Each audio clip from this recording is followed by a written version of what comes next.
তো দেখি পিকে, ও মাই god, pick আবার ব্যাগ দিয়ে দিছে। তো এবার এটা কবে দিল? আগে লুট করে আনি, এনিমি থাকতে পারে এখানে আশেপাশে। ইউএসপি ব্যাগ দিয়ে দিছে দেখতেছি। পুরোনো জিনিসই সবই ব্যাগ দিয়ে দিল নাকি? গুলা নিয়ে নিই। হ্যাঁ, এখন খালি গুলাল গোছাইতে হবে, আগের মতো চ্যালেঞ্জ করবো গুলাল নিয়ে। দেখি ঘর থেকে লুট করে ভিতরে ঢুকতে হবে আবার। সবই তো আগের মতো করে দিছে। এগুলা কবে করছে? এগুলো তো আমি মানে বুঝতেই পারতেছি না কবে করলো এগুলা। স্পাস আছে না, আমার শটগান আছে।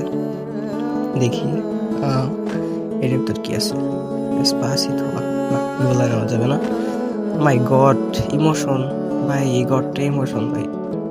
আবার ফেরত দিয়ে দিছে। দেখি উপরে যা, দেখি জানি নিবি না থাকে। ভিতরে ঢুকে দেখি। ও মাই গড, কি দেখলাম এটা সাইডে? এটা কি? আগে এটা লুট করে এখানে কি ফেল? ক্রসবো। ও, ক্রসবো ব্যাগ দিছে। কি রে ভাই, পুরোনো সব কিছুই দেখি ব্যাগ দিয়ে দিছে। এগুলা কবে ব্যাগ দিল? আইস গানের আগে এগুলা শেষ করে নি, অন্যকে কেন দিব? ক্রসবোটা নি। হ্যাঁ, ও মাই গড, গ্লাইডারও দিয়ে দিছে। সব সব ব্যাগ দিয়েছে নাকি? এসবিডি ওয়াই, না এগুলো নেওয়া যাবে না। উৎপেকারি ভালো, দেখি এখানে কি আছে, কিছুই নেই। এই রুমে, ও এখানে